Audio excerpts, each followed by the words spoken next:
Bien, buenas tardes a todos. Saludos desde México. Estamos a punto de iniciar nuestra segunda sesión de diálogo sobre ergonomía y sistemas de salud en América Latina.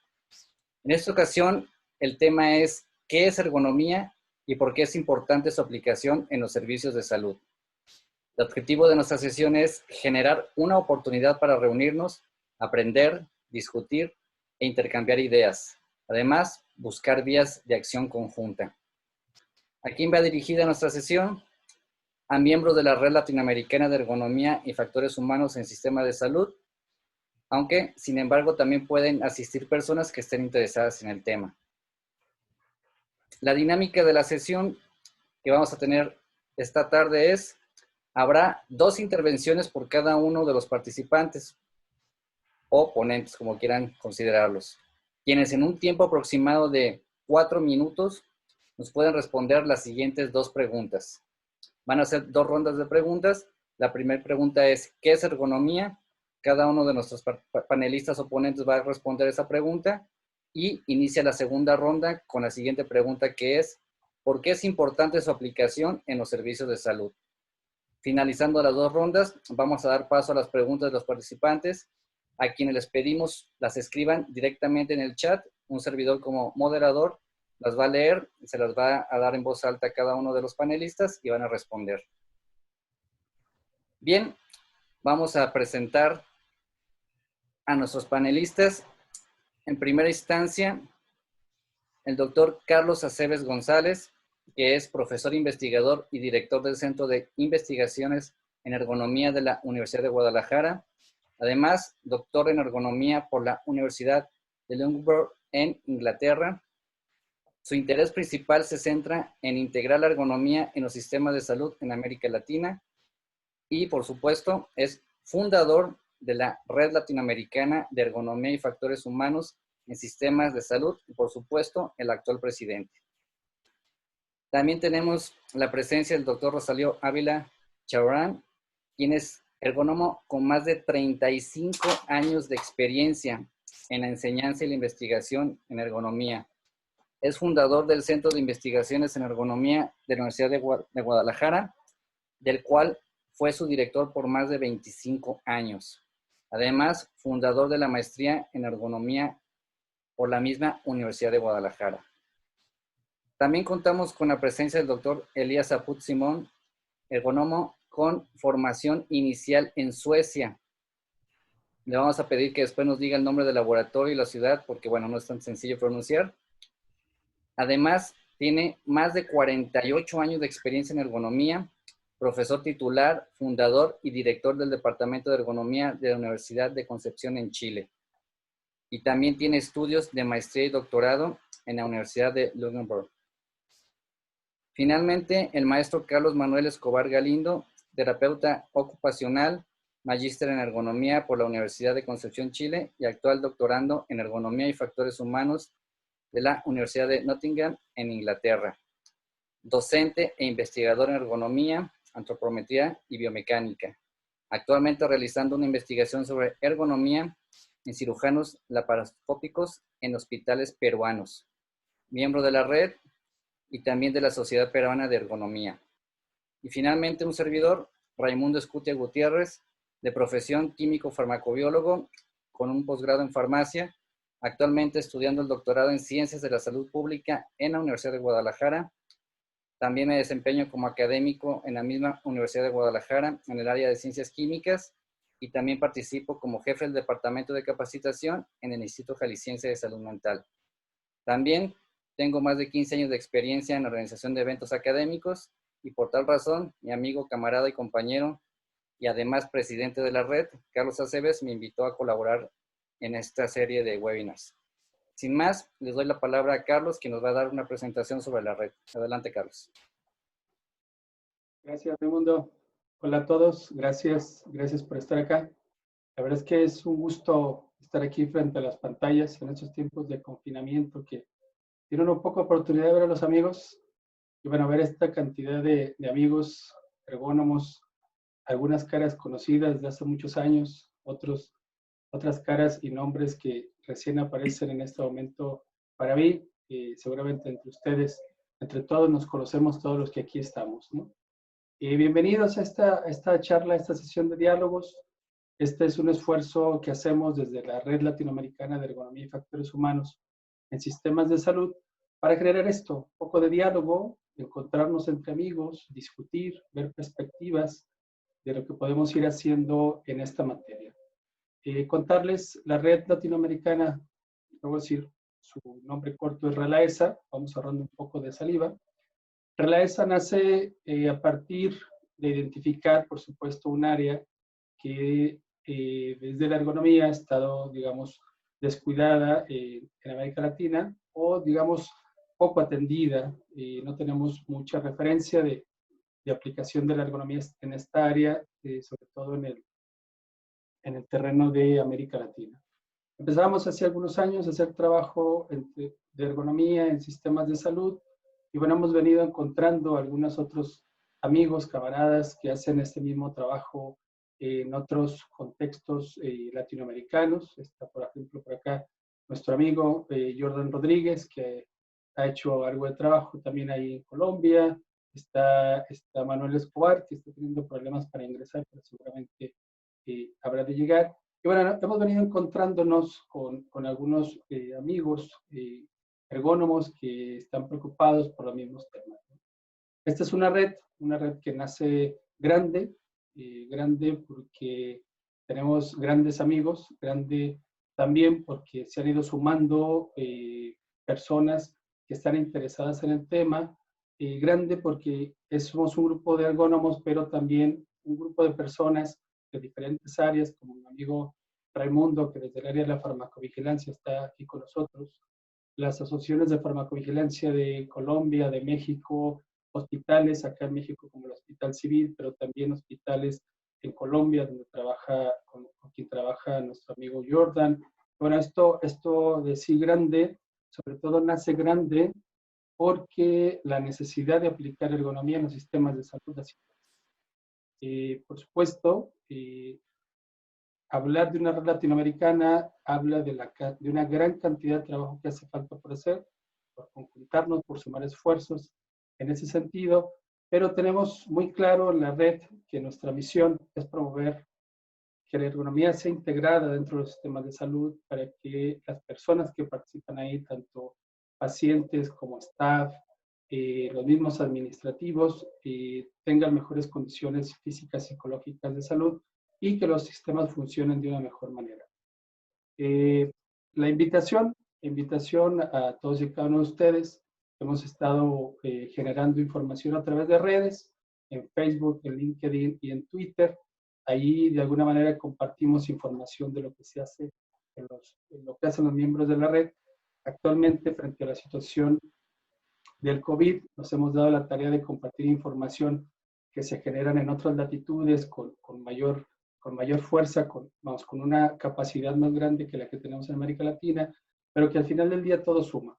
Entonces, invitarlos a que hagan parte de nuestros grupos en redes, pero sobre todo invitarlos pues a reflexionar, a encontrar las vías para que la ergonomía en América Latina siga desarrollándose desde el terreno académico, de la investigación y la aplicación.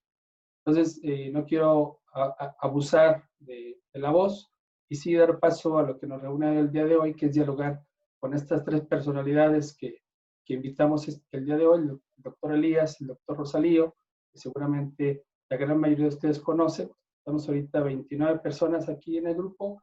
Me parece una cantidad muy adecuada para tener una charla agradable esta tarde. Sin más, maestro Raimundo, muchísimas gracias a todos por estar aquí y bienvenidos.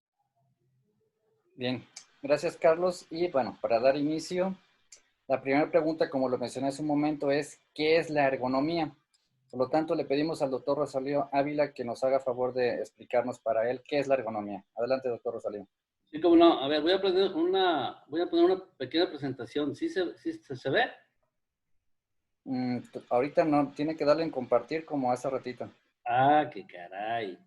Ya empezamos con problemas. A ver. ¿Dónde está compartir? Aquí está. Ahí mero. ¿Y ahora la presentación? Sí. Tiene que darle eso, ahí va. Ahí está, ¿verdad? Sí, ya está, ya se ve. Adelante. Bueno, mira, voy a empezar por este hecho incontrovertible que es el hecho de que la interacción del ser humano con el entorno construido se da desde que nace hasta que muere. Desde que nacemos hasta que morimos, perdón, estamos en interacción con una serie de productos, de objetos que van desde ropa, muebles, aulas, edificios, máquinas, herramientas, transportes, etcétera, para poder hacer nuestras actividades. Al contrario de los animales, nosotros ocupamos, producimos cosas para hacerlas más fáciles, más eficientes, más seguras y más cómodas, ¿no? Entonces, la ciencia que se dedica a eso es precisamente la ergonomía. Hay unos diseñadores, todas las cosas esas que les dije que estamos en contacto, en algún momento tuvieron que ser diseñadas, es decir, alguien se tomó la molestia de decir, ¿cómo va a ser esto? ¿Para qué es? ¿Qué materiales ocupo? ¿De qué medidas va a ser? ¿Cómo va a funcionar? Y obviamente ingenieros, diseñadores, arquitectos hicieron las cosas, pero luego nació una ciencia muy importante que se llama ergonomía, que ayuda a que esos productos, esos entornos construidos se adecúen, se adapten a las necesidades y capacidades del ser humano para que realicen sus actividades con eficiencia, con seguridad, comodidad y satisfacción. Entonces, decimos que este es el objeto de estudio de la ergonomía, los sistemas de relación entre los seres humanos y su entorno construido y que implican actividades, que implican esfuerzo, que tienen un propósito, que tienen algo que hacer, ¿no? Entonces, de esa manera, en economía se desprenden dos tipos de cosas. Un tipo de actividad que es el trabajo normal para ganar dinero, de donde surgió la ergonomía ocupacional, y todo tipo de actividad, como es comer, dormir, etcétera, que el ser humano pues lo tiene que realizar para mantenerse vivo y para realizarse, ¿no? En ese sentido, a ver cómo se cambia. Por ejemplo, una actividad como dormir es absolutamente esencial y es parte de estudio de ergonomía porque se ocupan una cantidad grande de productos, la habitación, la pijama, las sábanas, el colchón, la cama, cosas ambientales como la iluminación, el ruido, la temperatura, la humedad, porque la actividad de dormir tiene propósitos muy claros, eliminar la fatiga fisiológica y eliminar la fatiga mental, y hay esos dos tipos de esfuerzos. Entonces los ergónomos se dedican a estudiar cómo debe ser la cama, cómo deben ser las colchas, las cobijas, la pijama, cuáles son las condiciones óptimas de iluminación, de ruido, de temperatura, para tener un sueño agradable, cómodo, eficiente, satisfactorio, que cumpla con su objetivo de eliminar la fatiga física y mental. Entonces, desde allí, desde dormir hasta todo lo demás que se pueden imaginar, se necesita que la ergonomía haga los estudios específicos para que los objetos y productos y el entorno en general se adapten, se adecúen a esas capacidades, a esas necesidades y la actividad alcance sus objetivos con mucha eficiencia, mucha seguridad, mucha comodidad y mucha satisfacción. De ahí, pues, como el ser humano es muy complejo, la ergonomía se fue desarrollando y desarrolló muchos campos de estudio, muchos campos de conocimiento que ahora se pueden llamar ergonomía física, cognitiva, organizacional, cultural. Y obviamente las dos clases más importantes de ergonomía, que es la de diseño y la ocupacional. Esos son los dominios que ya hasta la misma IA reconoce como tales, ¿no? La ergonomía ocupacional obviamente se dedica al trabajo que hacemos para ganarnos la vida, y uno de sus principales objetivos es la evaluación de factores de riesgo, pero el objetivo general es la optimización multidimensional del puesto de trabajo. En cambio, la ergonomía de diseño se dedica a estudiar cuáles son las características que deben tener los productos, los artefactos, los entornos, para que sean igualmente fáciles, cómodos, efectivos y ¿cómo se llama? Eficientes, ¿no?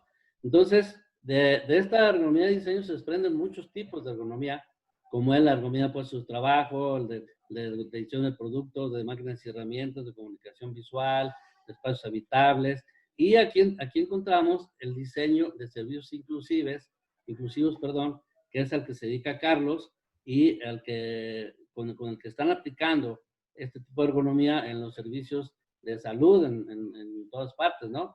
Es un enfoque bastante novedoso, pero bastante útil y parece que está dando bastante resultado. Entonces, en general, pues eso sería lo que yo podría aportar así en términos muy generales y muy rápido, para vamos a decir, una entrada a la discusión, ¿no? Pues le agradezco, doctor Rosalío, y ese ejemplo que puso de dormir, la verdad que me hizo mucho sentido, porque tal cual, es una necesidad humana y a veces no nos adecuamos a las circunstancias y andamos ahí, despertarnos a medianoche porque el colchón está incómodo, porque la pijama nada, que entra luz, o sea, una serie de circunstancias. Ese ejemplo en particular me gustó bastante. Muchas gracias. Sí, sí, exacto. Un comentario más, mira, sobre ese tema. Por ejemplo, me decía, no, pero yo puedo dormir en donde sea, en el campo, desnudo, sin cama. Sí, pero no vas a dormir igual. No vas a despertarte igual, vas a despertarte todo entumido, con piquetes de mosquitos, zancudos, etcétera. O sea, no va a ser satisfactoria tu experiencia, ni va a ser eficiente, ni va a ser cómodo. O sea, aquí se trata de que sea eficiente, cómoda, productiva, satisfactoria la actividad y que cumpla con sus objetivos lo más que se pueda, ¿no? Exactamente por eso es la diferencia. Ese ejemplo es muy bueno para Sí, los. de hecho, me gustó bastante. Y bueno, ahora vamos a dar paso al doctor Elías, que ya está más que puesto para decirnos el nombre del laboratorio y la ciudad donde estudió allá en Suecia, además de explicarnos qué es la ergonomía para él. Adelante, doctor Elías. Ok, muchas gracias. Antes de explicar eso, voy a dar las gracias por la invitación. Para mí es un agrado estar entre amigos, entre los asistentes veo mucha gente muy querida y creo que siempre es un agrado poder compartir con ustedes. En realidad yo estudié en el Arbetsmedicinska Institutet de Estocolmo, ¿no? Es un nombre bastante complicado, ya no existe, así que, pero en buen castellano es el Instituto de Salud Ocupacional de Estocolmo, que en esa época era bastante destacado en ergonomía ya, ¿no? En los años 70. Bien, coincido con los planteamientos de mi amigo Rosalío. Yo creo que la ergonomía es primero multidisciplina. Siempre he dicho que creo más en la ergonomía que en los ergónomos. Los ergónomos los hacemos un conjunto de personas con miradas diferentes para solucionar problemas, ¿no es cierto?, que son transversales, que afectan a una gran parte de la población. Como definición más conceptual, por lo menos la que yo uso, ¿no es cierto?, es que la ergonomía es multidisciplina, preocupada de adaptar el trabajo a las personas con el propósito de promover la salud, algo mucho más difícil de lograr, que es el bienestar, y al mismo tiempo tratar de buscar equilibrio con la productividad. Y todo esto realizado en base al conocimiento de las capacidades, limitaciones y, muy importante, las necesidades de las personas. Creo yo que esto debería ser una cosa que debería inspirar todos nuestros pasos. Estoy de acuerdo con Rosalío que en todas las actividades humanas, desde que nacemos, debería haber ergonomía. Es una paradoja que el ser humano cree cosas para ayudarse a hacer cosas, cree cosas para ayudarse a cumplir funciones, a producir, y que esas cosas nos destruyan al mismo tiempo, nos generan accidentes y nos enfermen, ¿no? Entonces, ciertamente que la ergonomía tiene ese fin, proteger a las personas. Creo, desde mi perspectiva actual, con más de 50 años trabajando en esto, eso les va a dar una idea de lo viejo que soy, eh, que para mí la ergonomía más válida hoy día es la ergonomía participativa. Creo que en ergonomía me preocupa mucho que hoy en día se habla mucho, pero se hace poco. Y lo que necesitamos es aprender a escuchar, a dialogar. Y siempre he dicho yo, ¿no?, que si yo uso unos zapatos que me quedan chicos, al que le duelen los pies a mí. Por lo tanto, yo sé dónde me aprieta el zapato. Y eso le pasa a los trabajadores, y muchas veces sus aportes son muy valiosos para poder ir solucionando los problemas en las industrias. En síntesis, creo yo que eso es lo más importante. Lo último que voy a decir, también creo que si queremos proteger a las personas, hay ciertos trabajos, ¿no es cierto? En América Latina hay condiciones extremas.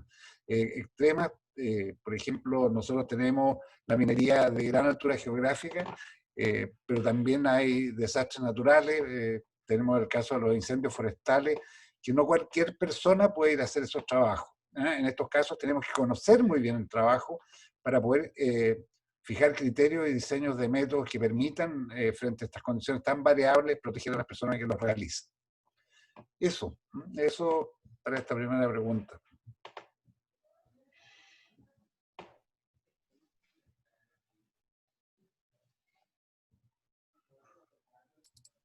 Muchas gracias. Ya tenemos por aquí también a Manuel Escobar. Le vamos a reiniciar el audio para que nos pueda dar su opinión sobre qué es la ergonomía. Vamos a activarlo. Adelante, Manuel. Hola, buenas tardes. ¿Se escucha? Sí, muy bien, adelante. Ah, ya, perfecto. A ver, déjame un ratito aquí. Lo que pasa es que la pantalla la tengo aquí para compartirla. Ah, Ahora sí, sí, ya se ve. ya está. Sí, ahí está, Bueno, muy bien. muy buenas tardes, muchas gracias por la invitación. Realmente es un gusto disertar acá con colegas y profesores, sobre todo de la ergonomía. Realmente es muy emotivo poder hablar en este momento acerca de ergonomía en Latinoamérica, ¿no? Y especialmente a partir de los servicios de salud.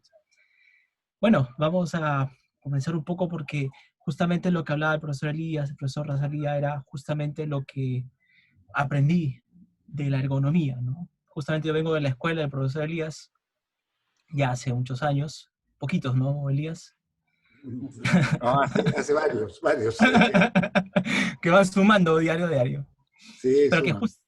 pero que justamente permite darnos un enfoque más claro a partir de todos los conceptos que tenemos en la teoría, ¿no? Y que muy bien Elías lo ha explicado. Definitivamente la ergonomía es una multidisciplina, eso nos queda claro, y la característica base de ella es que es anticipativa y proactiva, más que reactiva, ¿no? Muchas veces siempre comenzamos a la ergonomía como algo reactivo. Cuando ya está hecho todo, recién llamamos al ergónomo para ver de qué manera solucionamos el problema, cuando la idea es que sea lo más anticipativa posible y proactiva. El problema es que el ergónomo muchas veces no es el proactivo, el ergónomo le gusta ser reactivo, y es ahí cuando muchas veces se hace difícil llegar. Y yo creo que la palabra clave ahí, como bien decía el profesor Rosalía, también es la interacción, ¿no? Hay mucha interacción entre elementos y la persona, el humano como tal. Y su fin supremo justamente es el bienestar, algo muy difícil de alcanzar, porque es una palabra bastante grande. Y cuando hablamos de los sistemas, ahí los ingenieros nos entienden muy bien y comenzamos a hablar un poco más acerca de mejorar procesos, mejorar eficiencia, pero siempre buscando el bienestar de las personas, ¿no? Por ello que se torna de un punto de vista más amplio, un enfoque de sistemas, tiene que ver mucho con diseño, justamente si no hay diseño no hay ergonomía realmente. Y básicamente enfocar a mejorar el desempeño humano, que es una palabra muy grande, que no solamente implica productividad, números, dinero, sino también tiene que ver mucho con dignidad, ¿no?, de las personas en su trabajo. Y lógicamente buscar el bienestar como tal. Por ello es que cuando hablamos de interfaces, de esta interacción tan dinámica entre los elementos del sistema, podemos hablar de muchos elementos en el sistema, ¿no? Podemos hablar a las máquinas, la tecnología, las herramientas, podemos hablar del ambiente, podemos hablar de los software, aquello que yo no lo veo directamente, pero que está ahí inmerso. Estamos viendo temas relacionados a las propias tareas que uno realiza, tareas que son a veces inimaginables. A veces dice esto se debe hacer, esto es lo prescrito, pero en la realidad se hace otra cosa. Y temas con la organización. No se puede hacer una buena ergonomía si la organización no está involucrada. Yo puedo querer hacer muchas cosas, pero si la organización en sí no está dentro del sistema, entonces vamos a tener muchos problemas para trabajar. Y desde ahí parten pues muchos sinónimos que vamos a encontrar en la literatura, ¿no? Vamos a encontrar como la ergonomía del hardware, la ergonomía del software, la ergonomía física, la ergonomía cognitiva, que ahora la IA lo ha transformado en tres básicamente, ¿no? La ergonomía física, cognitiva y organizacional. Pero que justamente tiene que ver esto, ¿no? Entre interacciones, entre elementos de sistemas, el humano, pero también pueden ser interacciones entre humanos y humanos, ¿no? De ahí donde justamente vienen los famosos problemas psicosociales, o los famosos problemas de interacción social entre personas. Por ello es que se preocupa mucho por buscar ese bienestar. Y por ende, la ergonomía utiliza principios, como tiene que ver mucho con la salud, las capacidades, las limitaciones de las personas, tienen que tener conocimiento de ciencia de la salud. Pero a la vez, también tenemos que tener conocimientos de ingeniería y de diseño, justamente para poder guiar el diseño, la solución, el tema que nosotros queremos realmente buscarle la solución, ¿no? Por eso es que es como una especie de puente que une ambas ciencias. Y a veces por eso que lo hace tan discutible, ¿no? Al momento de tener que hablar de ergonomía, porque cuando hablamos mucho de salud, pues enfocamos mucho a los profesionales de la salud. Y cuando hablamos de ingeniería, probablemente mucho de ingeniería, ¿no? Yo tenía la experiencia con el profesor Elías cuando llegaba a la maestría. Era feliz yo en los temas de salud, porque yo soy profesional de la salud, soy terapeuta ocupacional. Pero cuando entraba en ingeniería, ahí era más complicado, ¿no? Y los ingenieros, al contrario, les gustaba más la parte de ingeniería y se les complicaba más lo de la salud. Por ello que para ser un buen ergónomo hay que tener un poco de los dos, tener esa visión amplia de sistemas, de ver la integralidad entre ambos para buscar una solución óptima.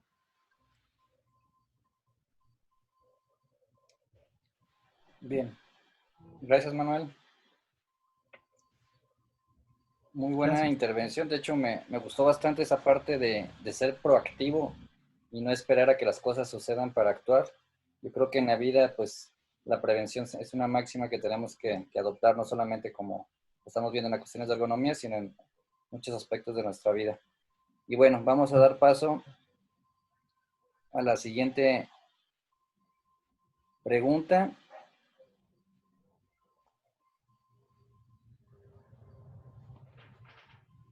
La pregunta es, ¿por qué es importante su aplicación en los servicios de salud? Y pasamos el micrófono al doctor Rosalío para que nos responda, por favor. Claro. ¿Me escuchan? Sí, muy bien. Ah, perfecto. Pues mira, dentro de los objetivos de la ergonomía hay uno que se llama seguridad. Y la verdad es que seguridad es la seguridad para el ser humano. La seguridad es la ausencia de daños a corto plazo, a mediano plazo y a largo plazo. Normalmente cuando estamos en interacción con el entorno, ya me se ha puesto el trabajo, herramienta, máquina, transporte, mueble, etcétera, estamos sujetos a algunos daños por el mal diseño de estos equipos o de estos de herramientas o de estos puestos de trabajo, inclusive de los muebles, ¿no? Que tenemos. Entonces, la ergonomía pues tiene un impacto muy grande en la salud porque es de carácter absolutamente preventiva, como decía Manuel. O sea, la ergonomía, aunque nació ya después de muchos años, porque ya cuando nació la ergonomía en el 49, ya estaba hecho muchísimas cosas. Aunque había ergonomía desde antes, dicen los rusos que desde que el hombre se hizo hombre, al estar diseñando sus propias herramientas, sus armas de trabajo, pues las tuvo que hacer a su medida, ¿no? Pero esa ergonomía, ellos le llaman ergonomía vernácula, o sea, es un equivalente a decir la agricultura contra agronomía, ¿no? Entonces, obviamente, uno de los objetivos principales de la ergonomía es precisamente la salud, o sea, conservar el estado óptimo de salud de toda la gente, de trabajadores, de empleados, de gente que va a estudiar, de gente que va a divertirse. Y el concepto de salud está inmerso, involucrado en el concepto de garantizar la seguridad en las interacciones del ser humano con el entorno, ¿no? Por eso es tan importante. Ahora, como bien dice Carlos, abordar los sistemas de salud que son un servicio público y privado para proporcionar, no sé, tratamientos, diagnósticos, etcétera, a la gente y conservar su salud, han estado un poco abandonados en el sentido de hacer un análisis para su mayor eficiencia, para su mayor productividad y para su mayor satisfacción de todos los involucrados en un sistema tan complejo como es un sistema de servicios de salud. Entonces, obviamente, la ergonomía está súper involucrada en ese aspecto. Y qué bueno que gente como Charlie, que se especializó en estos servicios ergonómicos, esté abordando esa temática, que es increíble que cuando uno analiza los sistemas y ves cómo funcionan, desde el ingreso del paciente hasta el tratamiento y la rehabilitación y la salida, hay un montón de fallas, de errores que se pueden, vamos a decir, corregir con bastante eficiencia, ¿no? Entonces yo pienso que esa es la intervención y el aporte que puede dar la ergonomía a la eficientación de los servicios de salud. Digamos en general, y más en particular, pues cuando uno está haciendo el análisis de un puesto de trabajo y está identificando los factores de riesgo, pues los factores de riesgo son los responsables de la generación de lesiones, de los famosos desórdenes traumáticos acumulativos. Entonces, estás trabajando para conservar la salud de los trabajadores, ¿no? Les decía yo que también hacía falta un poquito trabajar en el sistema de comunicación social, de comunicación de todos tipos, porque, por ejemplo, digamos que uno de los mayores principios para la salud es no, vamos a decir, tener un estado óptimo de salud. Los chinos tienen una ideología muy importante, o sea, tú vas con el médico cada que cambia la estación del año para que te diga qué comer, qué hacer, a qué hora hacer ejercicio, de qué cuidarte, para que no te enfermes. Ese es el principal valor de un sistema de salud, o sea, que no te enfermes, ¿no? Que permanezcas en un estado óptimo de salud y que no tengas necesidad de ir al hospital, a tratamientos, etcétera. Obviamente hay muchas variables importantes, por ejemplo, el virus que tenemos ahorita, que aunque te cuides lo que sea, a alguien se le escapó y ya nos está afectando a todos, ¿no? Pero la principal función, pues, es esa, la prevención. Y obviamente está exactamente en la misma sintonía de uno de los principios de la ergonomía, que es la ergonomía proactiva, la ergonomía de prevención, ¿sí? Exactamente. Los hospitales en China, en vez de llamarse hospitales, se llaman centros de conservación de la salud. Fíjate la diferencia entre un hospital de aquí, un sanatorio, o sea que vas a sanar. Allá vas a no enfermarte. Ese es el asunto y ojalá que este enfoque pues avance más y sea de mucha comunicación para que la gente entienda que hay que mejorar sus hábitos de alimentación, sus hábitos de ejercicio, sus hábitos en general, para no enfermarse. Exactamente, ¿eh? Eso es lo que yo podría decir. Muy bien, bastante interesante, y me quedo también con eso último que dice, de que a veces no es tanto el ir al hospital para curarte o para, bueno, aliviar tus síntomas, sino al revés, para que en su momento puedas tener herramientas para que las apliques en tu vida y evites enfermarte y, por supuesto, llegar en circunstancias críticas al hospital. Bien, ahora vamos a escuchar al doctor Elías con la misma pregunta, que es, ¿por qué es importante su aplicación en los servicios de salud? Adelante, doctor Elías. Gracias. Bueno, yo creo que cuando uno mira el sector salud, yo creo que el sector salud es un reflejo de lo que es la realidad de América Latina, ¿no?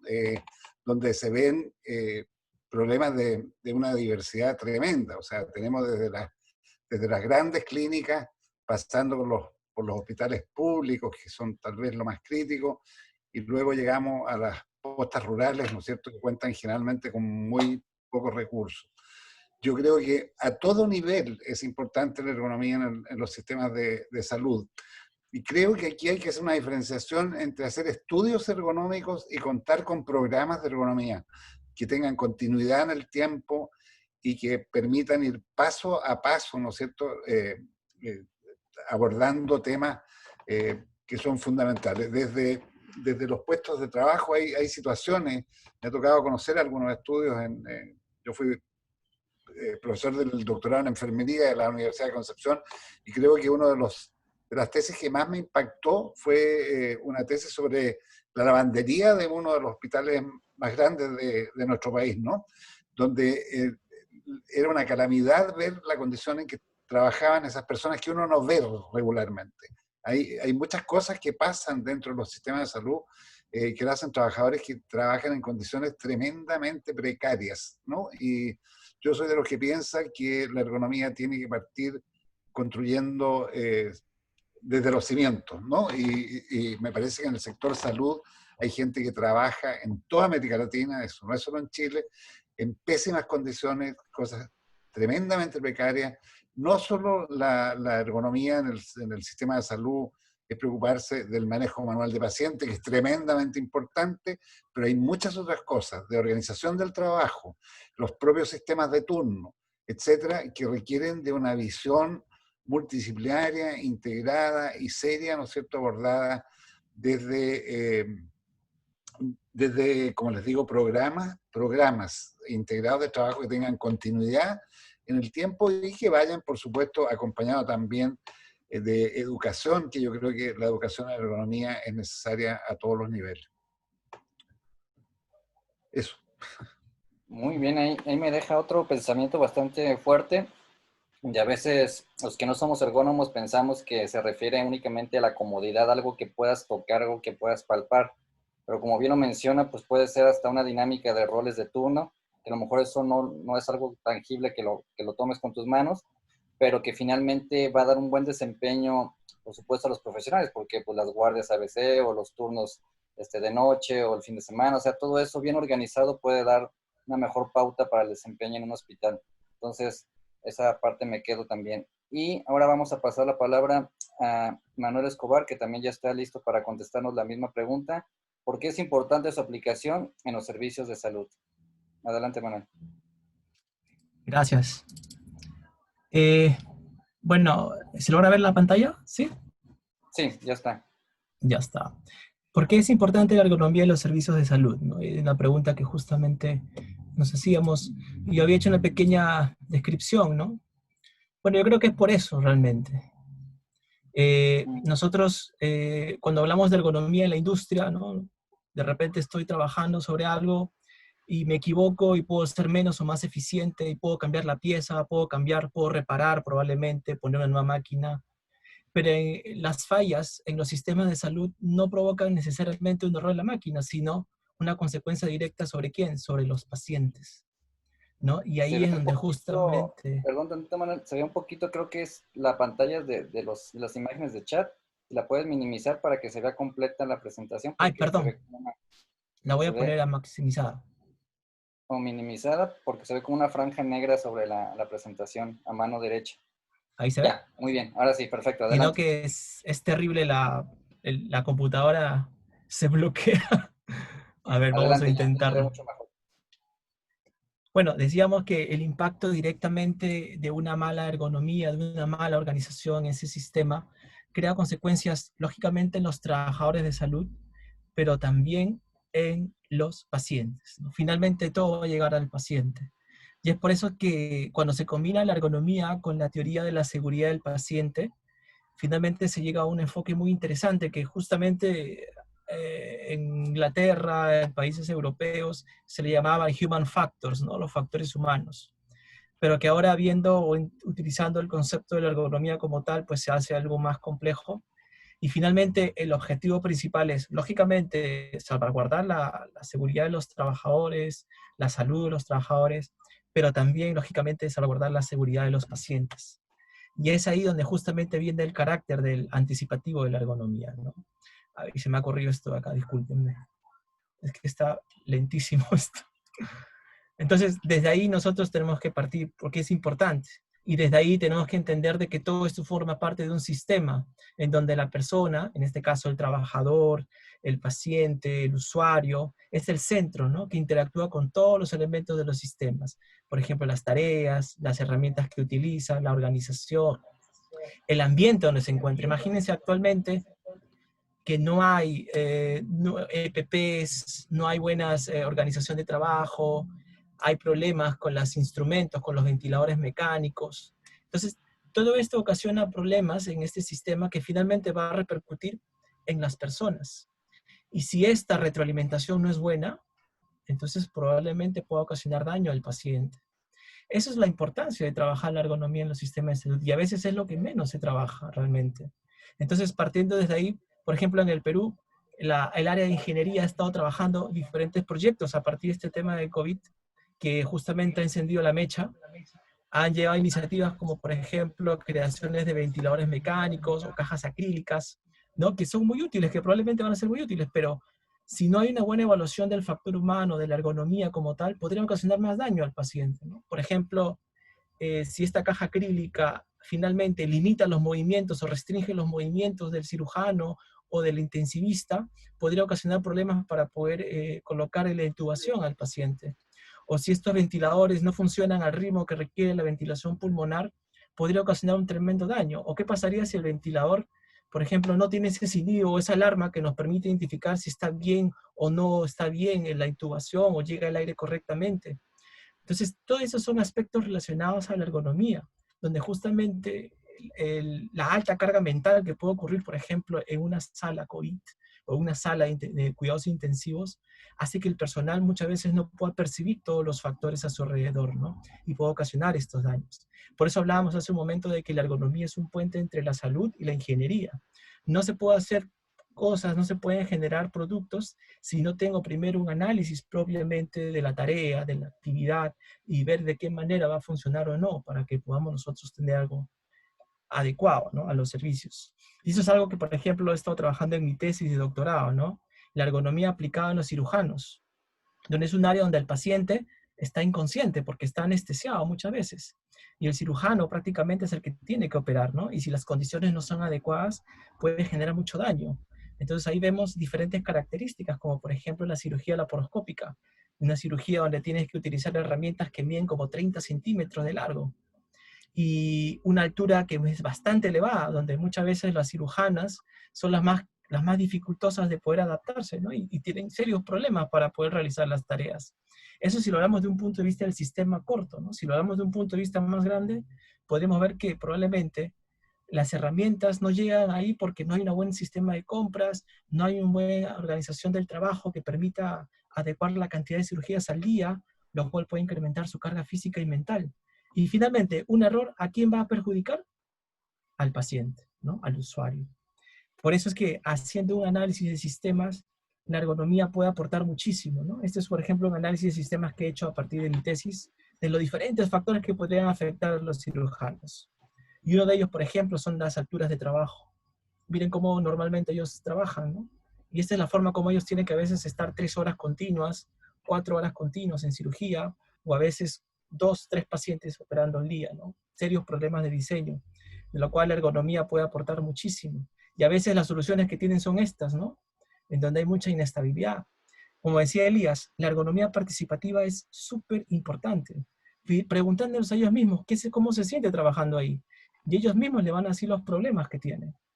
Imagínense la tremenda inestabilidad que tienen al momento de trabajar así. Y muchas veces eso genera que la cirugía se prolongue en más tiempo. Y eso ocasiona mayor daño al paciente, ¿no? Probablemente. Entonces, yo creo que la ergonomía es súper, súper importante para poder trabajar los sistemas de salud. El carácter proactivo, la participación del personal y verlo en un enfoque sistémico es la clave para poder buscar buenas soluciones y poder mejorar nuestro sistema de salud. Gracias. Gracias, Manuel. Y bueno, estamos llegando a la parte interesante que son las preguntas de las personas que nos están acompañando. Ya tenemos por aquí 2 preguntas, los animamos a que sigan enviando sus preguntas. Vamos a hacer la primera, de parte de Cecilia, y dice, el doctor Elías mencionó que el bienestar es mucho más difícil de conseguir. ¿Cuáles son los mayores retos para ello? ¿Cómo podríamos comunicar que es igualmente o más importante el bienestar que la productividad? No sé si el doctor Elías nos pueda profundizar un poquito más en esto. Sí, yo agradezco la pregunta de Cecilia, es una pregunta difícil. Yo creo que la ergonomía, por esencia, pone al ser humano por encima de la productividad. Yo creo que eso es algo que a mí me angustia un poco de la ergonomía actual, ¿no? En que transformamos a las personas casi en un software que le ponemos colores, pero no estamos preocupados de solucionar los reales problemas. Yo creo que definitivamente a mí lo que me preocupa, por ejemplo, que hay cierta legislación. Por ejemplo, en mi país hay una legislación sobre manejo manual de carga que limita el movimiento de carga a 25 kilos, ¿no es cierto? Y que hay mucho interés en cumplir con la ley, ¿no? Pero hay situaciones en que cumplir con la ley no significa que la gente esté en un estado de bienestar.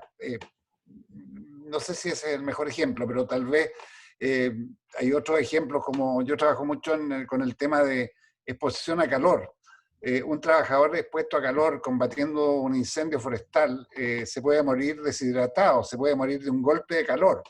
Y podemos prevenir eso, pero eso no significa que nosotros estemos diseñando el trabajo de una manera tal que esa persona pueda realizarlo dentro de un estado de bienestar. Eso, Cecilia, significa ir definiendo cada día mejor el conocimiento de los límites de las personas, sobre lo cual todavía hay muy poca información sobre límites de respuesta fisiológica, sobre límites de carga mental, en fin, sobre límites de una serie de cargas ambientales. Me sorprendía que la IA haya suprimido dentro de la nomenclatura el tema de carga ambiental, según lo que explicaba recién Carlos Escobar. Entonces, ese tramo que hay entre calidad de vida, bienestar Y no enfermarse y no accidentarse es un tramo, ¿no es cierto?, que es un paso que hay que seguir tratando, hay que tratarse de seguir avanzando en ese tema. Insisto, para eso tenemos que conocer mucho mejor las limitaciones y capacidades y necesidades. Ojo, las necesidades de las personas creo que son bastante importantes. No creo haber dado una respuesta 100% satisfactoria, pero por lo menos lo intenté. Bien, pues en un ratito el chat ya se llenó de preguntas. Vamos a dar paso a la siguiente de parte de Alicia. Dice, ¿cómo generar interés en los directivos o los que toman las decisiones en hospitales para incorporar la ergonomía al sistema de salud? No sé quién quiera apoyarnos con esta respuesta. ¿Sí? ¿Manuel? ¿O Hola, Rosalía? No ¿escuchan? sé quién. Sí, adelante, Manuel. ¿Sí? Ah, ok.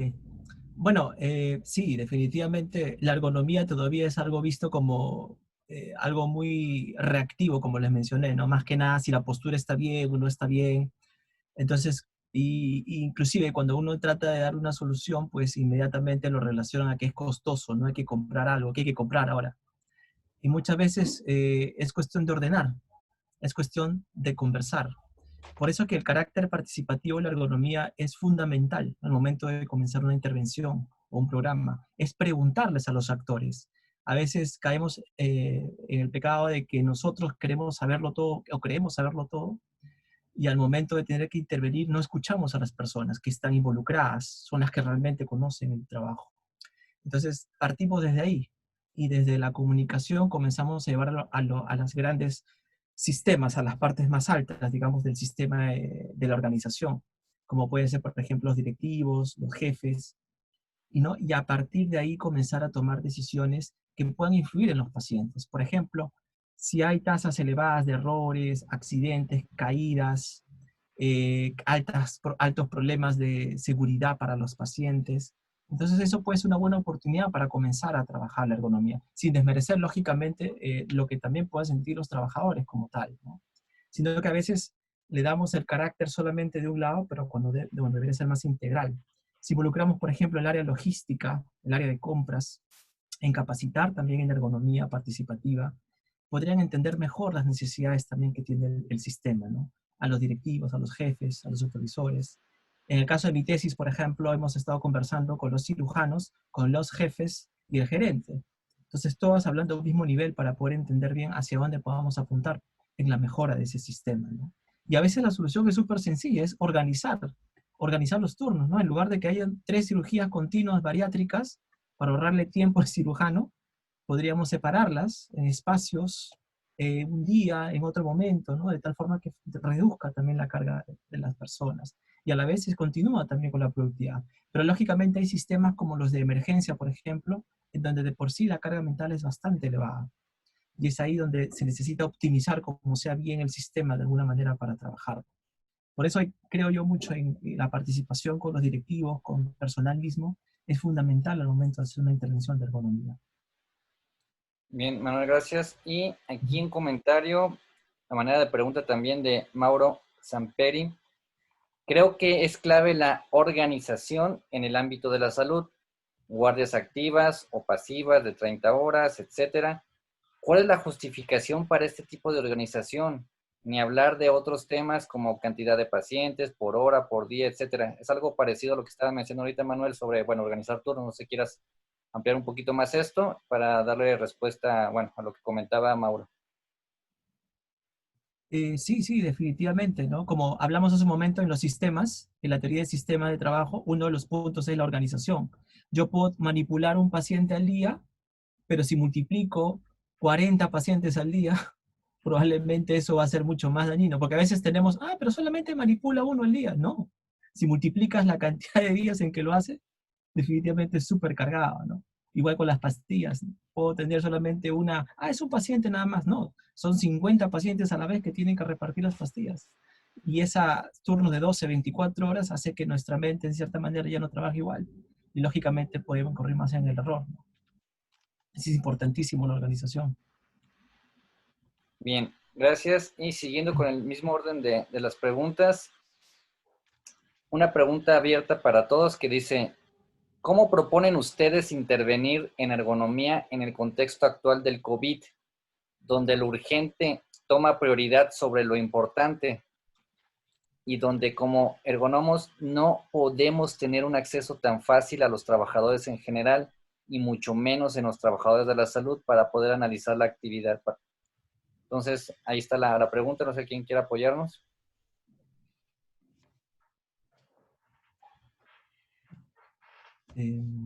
Es una pregunta difícil. Sí. Es una pregunta difícil porque esto del COVID nos agarró a todos, como decimos aquí en México, como al tigre de Santa Julia. Entonces, Sí. todos desprevenidos, o sea, nadie se esperaba este tipo de pandemia y obviamente muchísimas cosas están atrasadas. A mí me parece una paradoja increíble que los sistemas de salud que se dedican a conservar y a mejorar la salud de la gente, ellos mismos tengan infinidad de variables que van contra la salud. Por ejemplo, esos turnos de 24, 38 y hasta 48 horas seguidas de los internistas, de los residentes, pues me parecen absolutamente inmorales. O sea, ¿cómo es posible? O sea, no saben de fatiga, no saben de capacidades humanas, no saben de atención. Entonces, imagínate un médico que tenga un turno que ya lleva 30, 36 horas trabajando y le toca una intervención quirúrgica, pues olvídate, va a ser ahí una masacre, ¿no? Con toda esa fatiga acumulada. Entonces, la verdad, sí, aquí en México, y yo creo que en América Latina, no nomás a los ergónomos, sino a todos los profesionistas, pues nos agarraron así bien desprevenidos, sin ninguna cuestión preparada, ¿no? Entonces, pues hay gente que está trabajando en el diseño de mascarillas, en el diseño de caretas, etcétera, pero lo que había que trabajar en el diseño del sistema en general. ¿Cómo es posible esos turnos tan increíbles, inmorales, te decía, de 36, 48 horas de médicos, enfermeras, camilleros, etcétera, ¿no? Entonces, eso va a llevar tiempo. Ahorita, pues, es como se puede hacer poco realmente desde el punto de vista de la ergonomía, ¿no? Solamente los laboratorios o centros de investigación que están muy preparados, con mucha gente, con muchos especialistas, que tengan grupos de rápida respuesta como los de Inglaterra, que rápidamente desarrollaron protocolos para el análisis de uso de las mascarillas, de los respiradores, etcétera. Pero aquí nosotros en América Latina creo que no tenemos esos grupos tan de rápida respuesta como lo tienen, por ejemplo, los ingleses o quizá los americanos o los franceses, ¿no? Pero sí nos falta mucho trabajar. Yo pienso que esto nos va a enseñar a que hay que trabajar más duro y hay que trabajar en programas de sensibilización, porque decían, a ver, ¿cómo vamos a hacer para que la ergonomía funcione en los sistemas de salud? Pues tenemos que implementar programas de sensibilización a los más altos niveles para que entiendan, comprendan la importancia de este enfoque y lo empiecen a aplicar y establezcan ya programas serios y completos de aplicaciones ergonómicas en cualquier sistema de salud, ¿no? Yo eso es lo que pienso. Muy bien, pues ya tenemos muchas más preguntas en el chat. Le voy a dar paso a ellas para alcanzar a contestarlas todas. Y Michelle menciona, los argumentos presentados para justificar la importancia de la ergonomía en el sector sanitario me pareció que podrían ser los mismos que otros sectores. ¿Qué es lo específico que justifica la importancia en este sector? La vida humana. Eso es lo que lo diferencia bastante. Acá se juega mucho con la vida humana. Errores en el sistema de salud ocasionan pérdidas de vida humana. Pueden crear discapacidad, incapacidad. Pueden alterar completamente el ciclo de la vida de una persona. Eso es lo que lo hace bastante urgente, creo yo. Y aprovechando que traes el micrófono ahí a la mano, Manuel, aquí tenemos, Michelle dice, no estoy de acuerdo con el carácter reactivo de la ergonomía. Manuel habla del sector de salud en particular. Así dice la pregunta tal cual. No estoy de acuerdo con el carácter reactivo. Bueno, sí, definitivamente no es la idea. La idea es que sea proactiva, anticipativa. Habla del sector de la salud en particular. Lo que pasa es que hay que ser honestos, ¿no? En Latinoamérica, la ergonomía no nació en Latinoamérica. Los sistemas que tenemos acá muchas veces son sistemas instaurados a función o a base de otros sistemas de otros países desarrollados, ¿no? Y muchas veces es un copia y pega, se podría decir. Entonces, cuando nosotros incluimos la ergonomía o queremos comenzar a trabajar la ergonomía, es un poco complicado porque primero tienes que enfrentarte a sistemas que ya existen, de alguna manera. Entonces, a partir de ahí tienes que comenzar a ordenar. Pero eso no quita de que comiences tú en este orden a anticipar los futuros problemas que puedan ocasionar, ¿no? ¿Qué pasaría si nosotros hubiésemos tenido protocolos, estándares, de alguna manera?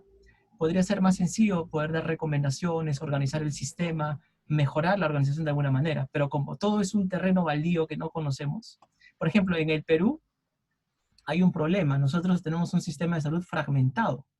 Es decir, no existe un solo lugar en donde tenga un organigrama de que esto debe funcionar así. Tenemos 3 sistemas de salud. Tenemos el del Ministerio de Salud propiamente, tenemos el de la Seguridad Social y tenemos el de las Fuerzas Armadas. Y aparte están los privados. Y cada uno de ellos tiene un organigrama distinto. Entonces imagínense llegar a hacer ergonomía en uno de esos sistemas. No podría ser muy fácil aplicarlo en el otro. Y así constantemente, ¿no? En el Perú hay mucha experiencia de los hospitales propiamente, su información no se publica lamentablemente, tengo colegas muy buenos como la doctora Milagrito Robles, la Isa Costa, que trabajan mucho en la ergonomía en hospitales, y ellas son testigos de todo lo reactivo que hay que comenzar para poder comenzar a hacer lo anticipativo, ¿no? Que es lo ideal. Pero sí, definitivamente la idea a un futuro es poder organizarnos y que la ergonomía se introduzca poco a poco en los sistemas de salud, para justamente salvaguardar la seguridad de los pacientes y de los trabajadores. Muy bien, Manuel. Y aquí tenemos una pregunta que, bueno, ya la leí, se me hace bastante interesante. A ver si alguno de los panelistas tiene la respuesta. La leo textual. Respecto a los turnos de trabajo en un hospital, muchos profesionales en zonas alejadas de la urbe, y pone entre paréntesis ciudades, prefieren trabajar en centros de salud u hospitales pequeños de manera continua. Por ejemplo, 24 horas seguidas acumulando más días de descanso posteriores, sabiendo que pueden dormir por algunas pocas horas al saber que no tienen tantos pacientes, sobre todo en las guardias. Esto les da la comodidad de luego regresar a sus ciudades y hogares a descansar 2 o 3 días seguidos. La pregunta es, ¿existe alguna evidencia que hacerlo primero es mejor o peor para el profesional y el paciente que hacer turnos de 6 horas solamente?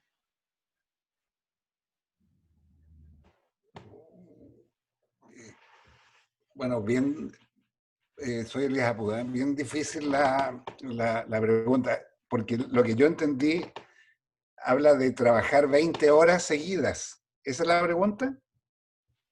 Es como una comparación de los profesionales que trabajan 24 horas seguidas para después tomar descanso de 2 o 3 días versus los que sí trabajan sus 6 o 8 horas continuas y no toman esos descansos de 2 o 3 días. No, 20 horas seguidas me parece que es absolutamente, no sé si alguien opina lo contrario, pero es absolutamente antifisiológico. O sea, nadie puede trabajar 24 horas por día sin...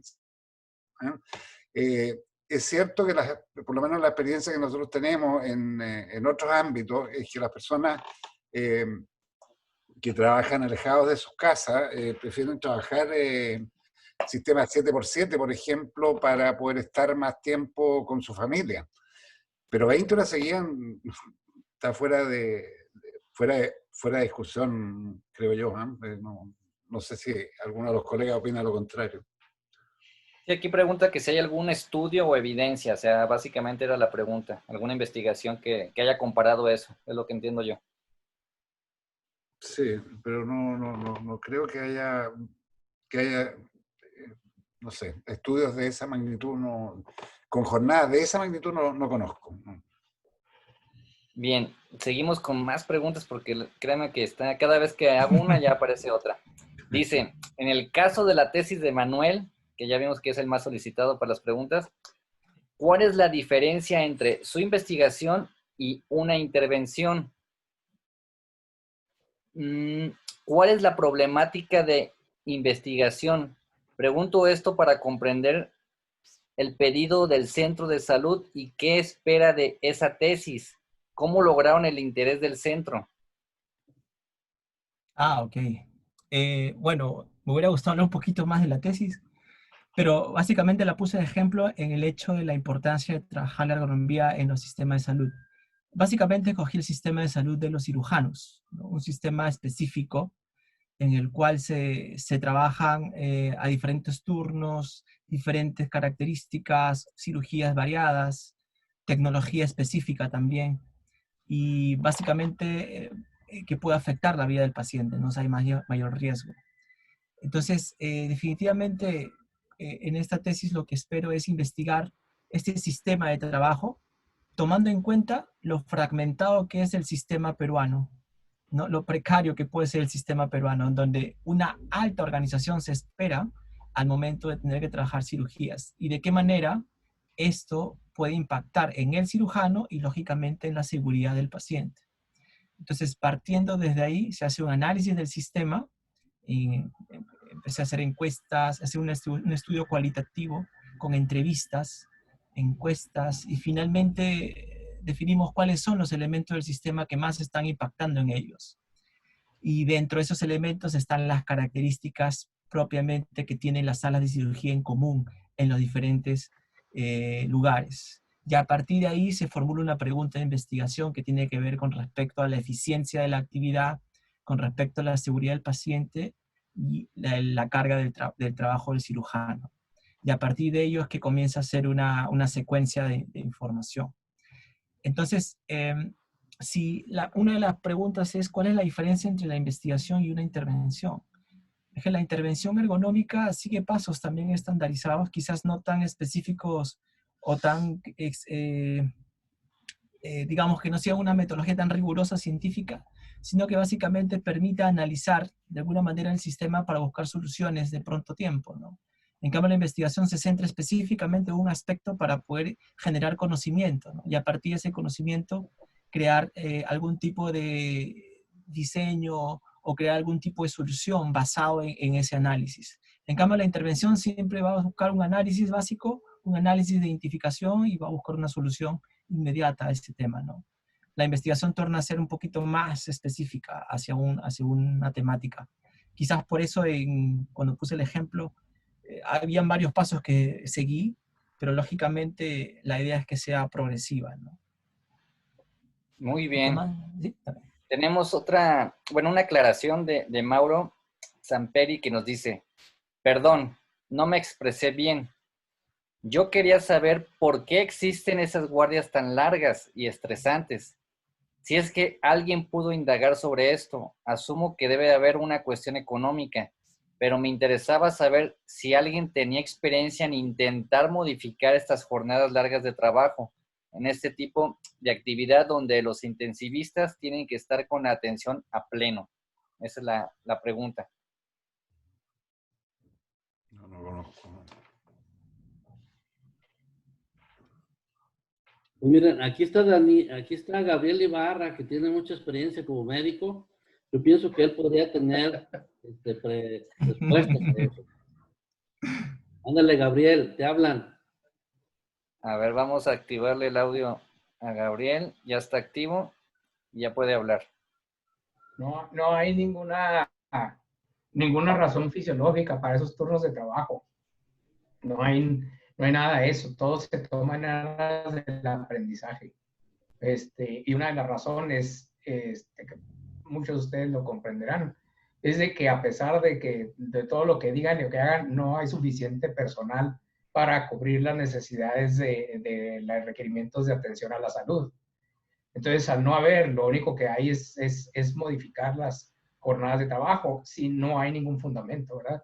Incluso en la Constitución de México hay un apartado especial para los trabajos de los médicos en entrenamiento residente y le ponen en entrenamiento, no en trabajo, sino, entonces la situación es más por el ambiente de no quisiera decir la mano de obra, la escasez de mano de obra, pero sí, así es. La escasez de mano de obra y el requerimiento del servicio, la demanda del servicio, que no hay lo suficiente.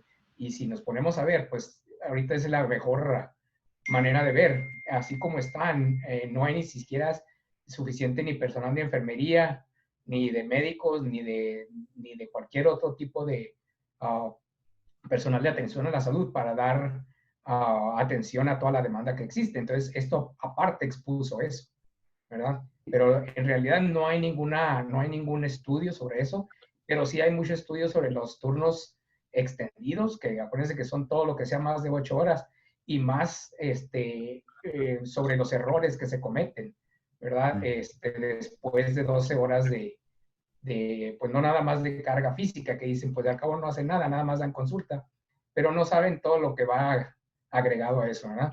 Aparte del tiempo, no es ni siquiera la periodicidad de descanso, no hay periodos establecidos de descanso, es descansa cuando se puede, duerme cuando se puede y lo que puedas, ¿verdad?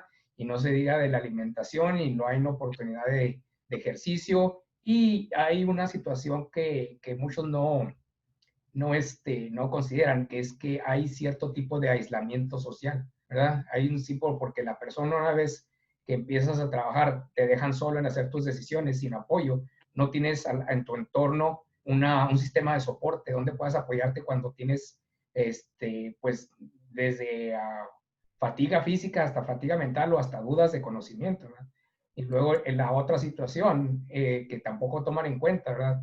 Es que te ponen en un ambiente donde haz lo que puedas con lo que tienes y la expectativa es la misma. Entonces, la expectativa es de que la persona viva, que la persona no se enferme o que tenga el mejor resultado de lo que haya pasado, pero tú lo haces no necesariamente con un entorno que soporte, que dé apoyo a ese proceso. Entonces, creo Pues que... muy bien. Gracias, Gabriel. Y por aquí ya está lista Michelle, que nos pidió la palabra. Adelante, Michelle. Sí, ¿qué tal?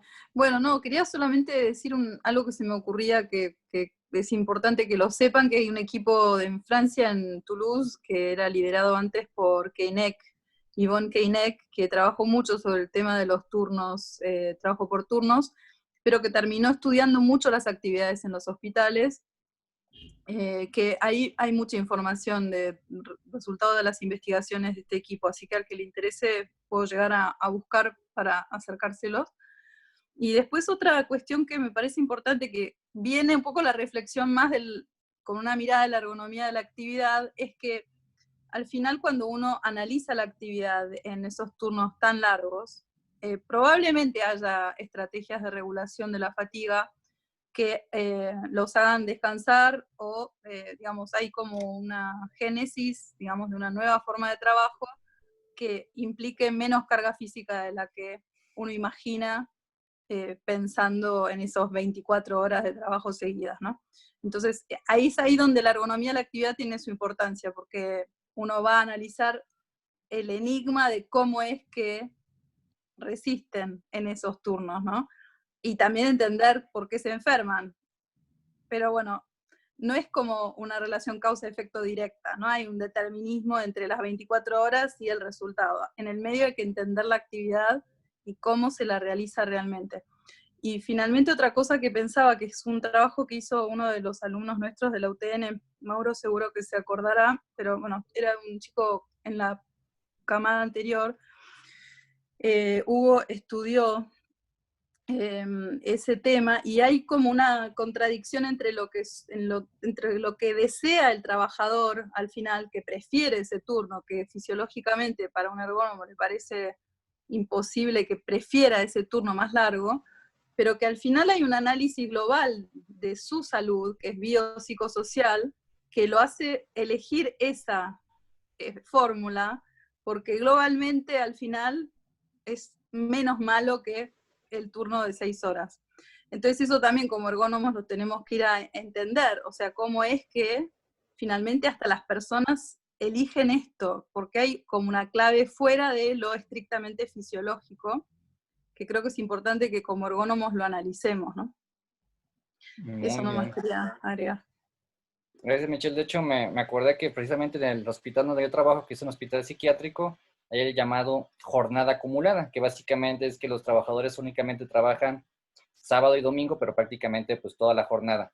Y eso les hace descansar de lunes a viernes. Y como bien dices, probablemente pues eso les da beneficios personales y que prefieren trabajar largas horas de trabajo, pero a cambio tienen toda una semana libre que pueden dedicarse a otras actividades. Pero bueno, tenemos todavía más comentarios. Esto ha resultado todo un éxito, no me doy abasto aquí con tantas preguntas. La siguiente es, de Cecilia, si hemos realizado demasiado copy-paste, copiar y pegar, como lo mencionaba hace rato Manuel, de otros modelos o enfoques para diseñar nuestros sistemas de salud, ¿qué elementos de nuestros contextos son críticos para guiar nuestras propias propuestas?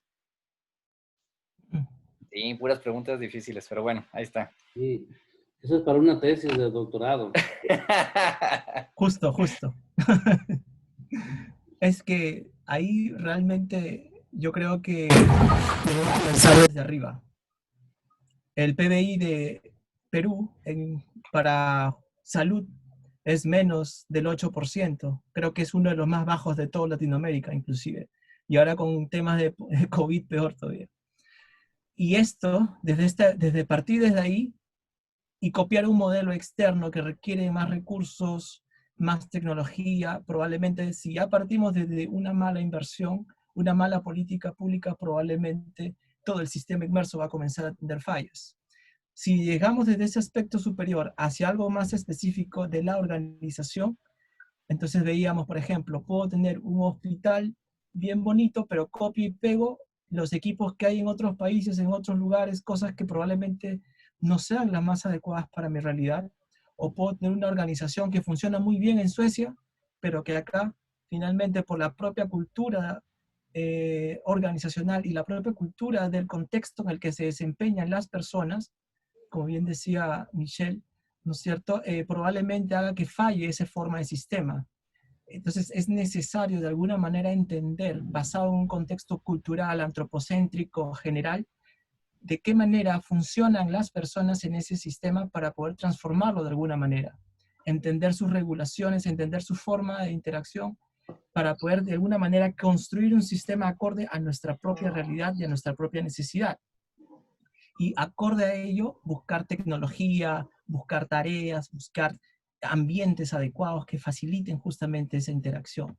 Entonces yo creo que, por eso decía, desde arriba hacia abajo, desde lo más importante, ¿no? Las políticas públicas hacia el micronivel, que viene a ser la interacción ya del enfermero, del personal de salud, con su paciente directamente, ¿no? Gracias. Y por aquí ya está Yaniel Torres listo para hacernos algún comentario. Adelante, Yaniel. Ya puedo hablar ya sin problema. Sin problema, te escuchamos. Claro. Solamente quería, para redondear un poco con respecto a lo que Gabriel y Michelle planteaban sobre el tema este del trabajo por turno. Yo creo que hay que distinguir tres elementos que son indispensables. Primer elemento es la conveniencia personal.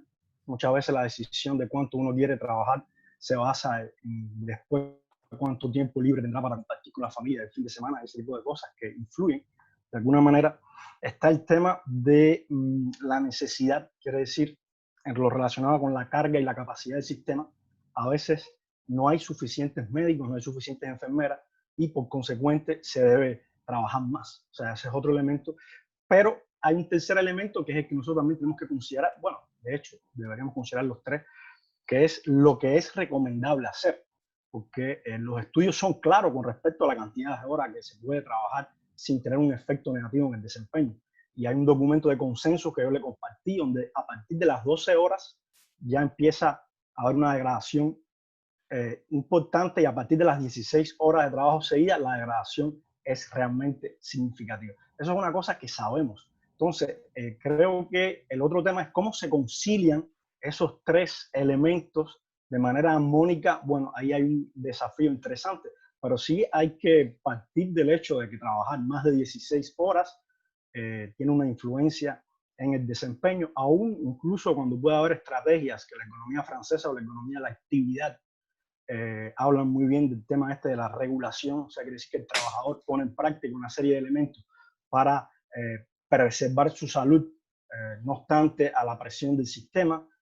Aún en esas condiciones, a partir de un cierto número de horas, el desempeño se puede ver afectado, y al igual que en otros sectores como el sector nuclear, el sector aeroespacial o la aviación, el resultado puede ser catastrófico porque estamos hablando de vidas humanas y es todo lo que entra dentro del error humano y de ahí la importancia, porque los pilotos realmente no escogen según su conveniencia, o sea, hay políticas estrictas que regulan bien la cantidad de horas que los pilotos y los operadores de centrales nucleares deben trabajar. Sin embargo, en el sector médico es una cuestión que queda abierta. Yo no he visto que haya ese tipo de políticas, incluso aquí en Canadá no las hay. Yo conozco personal de salud y médicos que trabajan 16, 15, 20 horas. O sea, tienen una mayor flexibilidad con respecto a su autonomía de seleccionar cuántas horas, cuántos días, ese tipo de cosas. Creo que, bueno, hasta ahí creo que me he extendido, pero es una reflexión interesante porque creo que es un elemento que tiene mucho impacto. El tema del trabajo por turno, la fatiga, el desempeño, el error y la seguridad del paciente. Gracias.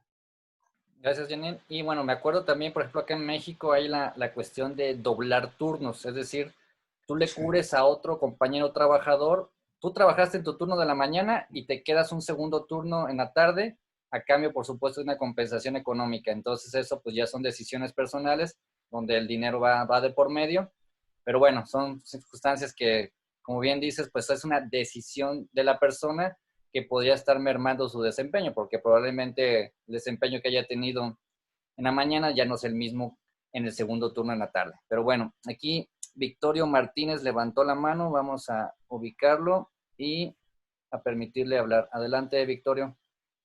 Mira, bueno, algunos no me conocen, de formación soy médico y tengo ahorita la fortuna de compartir que en mi ciudad natal, San Luis Potosí, varios de mis compañeros de generación están en esferas administrativas.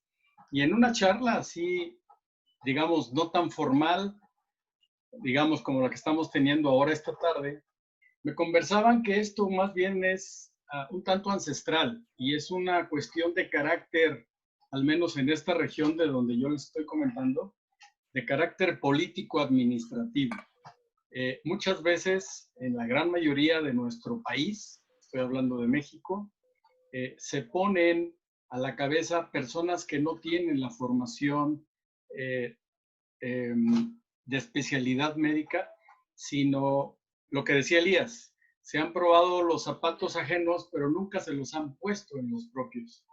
En resumen, esto se considera más bien una cuestión de lo que ya dijo Yaniel, de aspectos netamente administrativos, de conveniencia, de gestión administrativa, donde la ergonomía, al menos en el tema de salud ocupacional en los hospitales, lo que está haciendo Carlos Manuel Escobar, es prácticamente desconocido y es mucha tela de donde cortar. El resumen, si nosotros como pioneros de cambios estructurales no empezamos a fincar desde abajo, va a estar muy difícil porque la gran mayoría de los aspectos que al menos a mí como consultor, como freelance me toca hacer es más ergonomía reactiva que proactiva.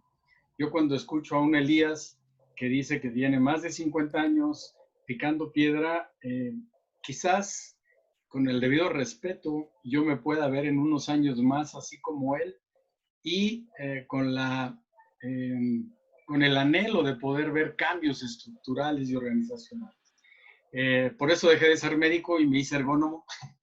No es verdad. O sea, la vocación de ergonomía tiene que ver porque a las 3 de la mañana no te llaman, Manuel, para decirte tengo un REVA en rojo. Bueno, pues te veo mañana a las 9, no es una urgencia. Pero la situación en la medicina ocupacional y hospitalaria que hoy día se vive, no solo en México, en nuestros países de Latinoamérica, tiene que ver con aspectos más bien de carácter económico, social. Muy bien, gracias, Víctor. Y pues bueno, ya estamos llegando a la recta final. Yo creo que ha sido una charla bastante intensa. En lo personal me ha dado mucho gusto poder moderarla. Y ahora, para ir cerrando, vamos a ir pasando la palabra a cada uno de estos panelistas, que nos va a dar una reflexión final bastante breve en base a, bueno, todo lo que estuvimos platicando. Adelante, Elías. Bueno, gracias por... Ha sido un agrado participar en esta reunión realmente. Lo cierto es que yo voy a decir algo que en el último tiempo me ha hecho un poco impopular. Creo que esta pandemia que nos afecta, que es horrorosa, nos hizo ver, ¿no es cierto?, que por ejemplo en el sector salud, por Dios que nos faltaban cosas que hacer y que estamos muy en pañales. Pero a mí me preocupa un poco cómo va a seguir la ergonomía hacia adelante. Primero, va a quedar gran parte de nuestra sociedad, incluida la gente del sector salud, tremendamente deteriorada, y yo creo que van a necesitar mucha preocupación al respecto. Segundo, la gran mayoría de los ergónomos hoy en día están hablando de teletrabajo y de cómo ponerse un cojín en la espalda y haciendo tips y cosas por el estilo. Los problemas que se nos vienen son gravísimos, vamos a quedar con sociedades bastante empobrecidas y deterioradas, ¿no es cierto? Y yo creo que desde el punto de vista de la ergonomía tenemos que empezar a pensar con más identidad. Yo ahí quiero mucho a la Michelle y concordamos en muchas cosas. No sé si yo capté mal el mensaje, pero nosotros también estudiamos la actividad y conocemos las actividades y las desarrollamos y las objetivamos. Y sabemos cuáles son los sectores más vulnerables y sabemos cuán difícil es hacer ergonomía en esos sectores. Y dentro de esos sectores, sin duda, está el sector salud. De manera que yo invito a una reflexión sobre el tipo de ergonomía que estamos haciendo y cómo podemos, en nuestra querida América Latina, que tiene tantos problemas de base, orientar una ergonomía que apunte a la solución de los reales problemas que enfrenta nuestro continente. Y en ese sentido yo creo que vamos a tener que dar un giro, porque si no nos vamos a transformar en una cosa eminentemente técnica y para una élite. Eso es. Bien. Muchas gracias al doctor Elías y pasamos con el doctor Rosalío. Adelante. Muchas gracias. Mira, de los comentarios que hicieron, me quedé pensando en una cosa que a mí me causó un poco de extrañeza, porque cuando tú hablas de ergonomía, dices que es la ciencia que va a estudiar cómo adecuar o adaptar el entorno construido a las capacidades y limitaciones del ser humano, entre otras cosas. Entonces, yo pienso que aquí es muy importante la cuestión fisiológica, porque, por ejemplo, aunque una persona, en el caso que plantearon ahí, quiera trabajar 24 o 36 horas continuas, porque luego va a tener como premio 4 o 5 días de descanso, eso va contra su salud. O sea, el sistema fisiológico tiene límites, tiene capacidades y tiene limitaciones, y aunque tú te sientas más a gusto y después vas a descansar 5 días, esas 24 o 36 horas que trabajaste de continuo te van a dañar. Entonces, a largo plazo te va a tener consecuencias negativas. Entonces, me parece que aunque a la gente le guste, desde el punto de vista de salud estrictamente no es muy recomendable. Es algo que se podría estudiar más a fondo, pero con lo poco que conozco de fisiología y de funcionamiento del cuerpo humano, y como conozco muchos principios aplicables a la ergonomía acerca de cuánta fuerza puedes hacer, cuántos movimientos, qué te daña, qué no te daña, entonces me parece que aunque a la gente le guste, aunque a la gente esté más a gusto, sí, de todas maneras en el fondo puede tener una consecuencia negativa en términos de su salud, ¿sí? Ahora, en cuanto a la incursión de la ergonomía en los sistemas de salud, pues ahí creo, como bien decía, ya estamos muy, muy atrasados, ¿no? Es una paradoja que los sistemas que se dedican a cuidar de la salud no se cuiden ellos mismos en salud, ¿no? Entonces habría que hacer un análisis súper completo, súper amplio, súper profundo, para ir vamos a decir, puliendo todos esos elementos, todas esas aristas que van en contra de la salud de los propios trabajadores de la salud, lo cual es súper paradójico, ¿no me parece? Pues ese sería mi comentario. Muy bien, pues pasamos a nuestro tercer panelista, Manuel Escobar. Adelante. Sí, bueno, interesante realmente con todo este conversatorio, todas las conclusiones que se pueden haber. Y ahí a Victorio le comento que justamente pues a partir de este carácter anticipativo, de conversar con las personas, uno descubre unas cosas que a veces ni se imaginaba, ¿no? Yo de pronto me fui investigando a los cirujanos y llegué hasta un centro que especialmente tenía simuladores donde ellos aprendían a hacer justamente, a operar, ¿no? A practicar. Y que esto inclusive en el Perú no es una política pública que tengan que certificarse en un entrenamiento, ¿no? Y ahí me doy cuenta de que el cirujano coach, el entrenador, pues tenía entrenamiento en ergonomía de posturas y fisiológica. Y él sabía por cada movimiento cuánto esfuerzo tenían que hacer y la técnica tenía que mejorar, ¿no? Entonces, si nosotros pudiéramos anticipar desde, por ejemplo, el entrenamiento de un cirujano, podría mejorar inclusive su técnica para operar y podría ser mejor frente a todos los desafíos que implica la sala de operaciones. Entonces, es muy importante por eso la conversación y analizar la actividad. Por eso también un poco mi extrañeza cuando hablan de la ergonomía de la actividad. Yo entiendo que existe Falzón, está toda la teoría francesa que denomina de una manera la ergonomía de la actividad, pero la ergonomía que estamos hablando acá es la misma, es la que todos estamos analizando, es la que todos estamos viendo. La actividad en sí, como hablamos por ejemplo en la terapia ocupacional, es todo aquello en el cual uno puede desempeñarse a partir de todos sus elementos sociales, motores, cognitivos, sensoriales y hasta culturales. Entonces, cuando hablamos de ergonomía es la misma para todos.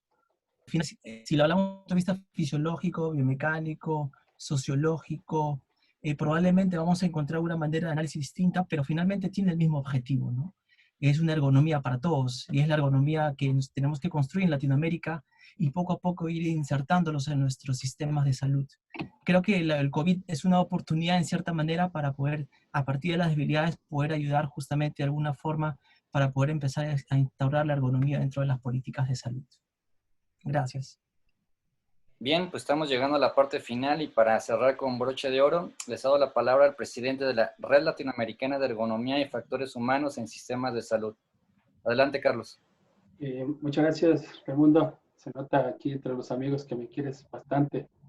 Y bueno, a mí me da mucho gusto estar aquí con ustedes, estarlos escuchando. La verdad, me parece que el esfuerzo que ha venido haciendo la ESA está surtiendo efectos y vale la pena. Me gusta mucho esta charla que hemos tenido. Agradezco a las tres ponentes que están ahí. Déjame decirles que es difícil, pudiendo hablar, quedarse callado, ¿sí? Pero bueno, voy a hacer solamente un par de comentarios en torno a las preguntas que surgieron. Me llama la atención lo que dice Mónica Torres sobre lo urgente y lo importante. ¿Sí? Ahí habrá que justamente debatir en los sistemas de salud qué es urgente y qué es importante, porque me parece que hay una mezcla tremenda en ese par de conceptos.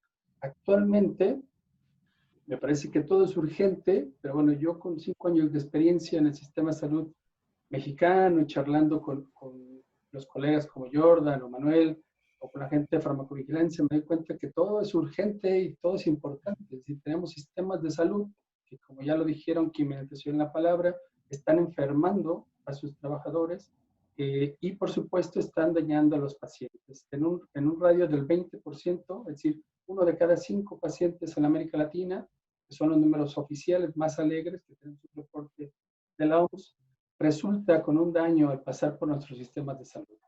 Y la literatura no lo dice, lo señalaba también Yaniel, la literatura no lo dice, hay industrias de alta seguridad como la nuclear, la aviación, la industria militar que desde hace muchos años han acogido la ergonomía y la hacen parte de ellos, justamente porque la ergonomía es una ciencia de la seguridad. Y bueno, en el sector salud, y bueno, esto no es que nos sorprendamos en América Latina, esto sucede en el mundo, sin duda, en algunos países lo han entendido mejor, los países que nos llevan a algún desarrollo en la disciplina y por supuesto que también tienen más recursos, ¿no? ¿Qué hacer? ¿Qué hacer? Pregunta Alicia, para convencer a los directivos. No hay recetas únicas, lo que toca es trabajar arduo, entender los sistemas de salud. Nosotros tenemos acá en Guadalajara con el Hospital Civil, que es un hospital grandísimo, que por números de camas, bueno, tenemos 1.600, 1.700 camas. Y bueno, hemos entrado ya desde hace 2 años y medio y hemos entendido un 0.05%, es decir, las cosas que hay que entender son muchas. Ahora bien, tenemos que trabajar, si bien, como decía Manuel, de arriba hacia abajo, pero la literatura es clara, también de abajo hacia arriba. Hemos empezado a trabajar con los trabajadores de la salud, pero también al mismo tiempo con los directivos, hay que educarlos. Bueno, yo diría primero hay que reeducarnos, que me parece que uno de los objetivos de estas charlas tiene que ver con reeducarnos. Me gusta la discusión, ese punto entre, que bueno, Yaniel lo señalaba como negociar entre lo que una persona quiere y otra. Yo soy más de la idea de que el sistema debe diseñarse de manera tal que no permitan que las personas se dañen a sí mismas o puedan dañar a otros. Y eso incluye tenerlos dentro de sus puntos de desempeño óptimo, cosa que sucede en la aviación, lo decía Yaniel, y que en el mundo médico diseñado desde hace miles de años venimos arrastrando cosas, esto que nos señalaba también, de que los directivos toman decisiones, claro, no tenemos ergónomos en los sistemas de salud, que esa es una de las cosas que tenemos que promover. El día que tengamos ergónomos en los sistemas de salud, esto va a empezar a cambiar diferente. Pero claro, ¿qué tenemos que hacer los ergónomos? Trabajar. Arduo trabajo, ¿sí? Me gusta mucho el modelo de DUL y colaboradores, donde nos habla de cómo para generar demanda tenemos que educar ergónomos, ¿sí? Los esfuerzos que se hacen en la Universidad de Concepción, en México, en Argentina, ahora mismo en Perú, en Colombia, al menos los que yo sé, seguramente en Brasil habrá también algo más, justo para formar ergónomos es una vía. Pero la otra, y nos lo señala la OMS desde el 2011, hay que educar a los stakeholders, es decir, hay que educar a los médicos, los enfermeros, los psicólogos. Alguien decía por acá en el chat, es que en algunos lados los enfermeros no son considerados como profesionales de salud. Hace 2 o 3 meses mis colegas químico-farmacobiólogos celebraban que ya los consideran como profesionales de la salud. Vamos, todos los que participan en el sistema de salud, desde los que están en cocina, desde el psicólogo, desde el camillero, quien cambia la ropa, todos ellos son importantes y todos deberían de tener formación en cómo poder evitar dañarse a sí mismos y cómo contribuir de la mejor manera para que el sistema funcione mejor. Como verán, puedo hablar y hablar y hablar mucho rato, pero yo respeto mucho su tiempo. Como a misma vez agradezco a todos ustedes la generosidad de acompañarnos, por supuesto, al doctor Elías, el doctor Rosalío, nuestro compañero, maestro y doctorante Manuel Escobar, que desinteresadamente nos comparte su tiempo, por supuesto, el amigo Raimundo, que nos presta la plataforma, además nos modera y nos quiere mucho. Y bueno, a todos ustedes por su participación, de verdad, muchas gracias. Les cuento, tuvimos un poco más de 40 asistentes, algunos creo que ya no están, pero bueno, esto es una actividad que seguiremos en lo sucesivo. Estamos planteando una sesión de diálogos mensual, esta es la segunda. Entonces, les diría, en breve les tendremos la invitación para el mes de junio. Seguiremos con el mismo tema, ¿qué es ergonomía? Y por qué es importante integrar a los sistemas de salud, que son, digamos, discusiones básicas para luego pasar a discusiones más amplias como sistemas. Ahora Manuel nos presentaba el modelo SAFES, pero en un momento ergonomía de sistemas aplicado a sistemas de salud. Por supuesto, RELAESA tiene, desde el inicio nació grande y tenemos relaciones con profesionales de otras latitudes fuera de Latinoamérica. También en algún momento, si lo consideramos, vamos, en la medida que vamos avanzando, podríamos invitar a algunas de estas personas que nos acompañen. Entonces, bueno, de mi parte, infinitamente agradecido.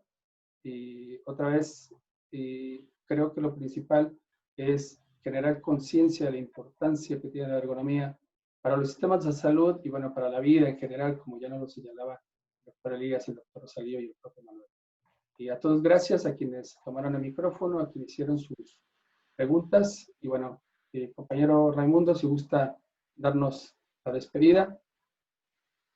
Bien, pues como siempre es un honor para mí ser moderador, sin ser ergónomo como todos ustedes. Como bien saben, soy químico farmacobiólogo, pero para mí es un aprendizaje constante el estar compartiendo con ustedes estos momentos. Entonces, esperamos vernos el próximo mes con nuevos panelistas, con más preguntas, y en lo particular esta ha sido de mis sesiones favoritas. Y créeme que he tenido varias de Zoom en los últimos días. Les agradezco mucho su participación. Muchas gracias. Hasta luego. Perdón, una cosa más. Si nos pueden, adelante. Si nos pueden hacer llegar su retroalimentación, sus comentarios sobre las sesiones, cómo poderlas ir mejorando, bienvenidas. Digo, puede ser a través de nuestras redes sociales, que tengan nuestros números de teléfono en Facebook, qué sé yo. Por favor, háganlo saber, que para nosotros es muy importante que esto sea sostenible y que rinda frutos, ¿no? Muchísimas gracias. Doctor Rosalío, ¿quiere decir algo? No, muchas gracias. Saludos a todos, a Elías, a Manuel, a Gabriel, a Michelle, a todos. Que estén bien y gracias por escucharnos. Un abrazo para todos. Un abrazo. Gracias, bye. Bye. Chao, chao. Gracias. Gracias también. Adiós. Gracias, Carlos, ídolo. Estén muy bien. Hasta luego.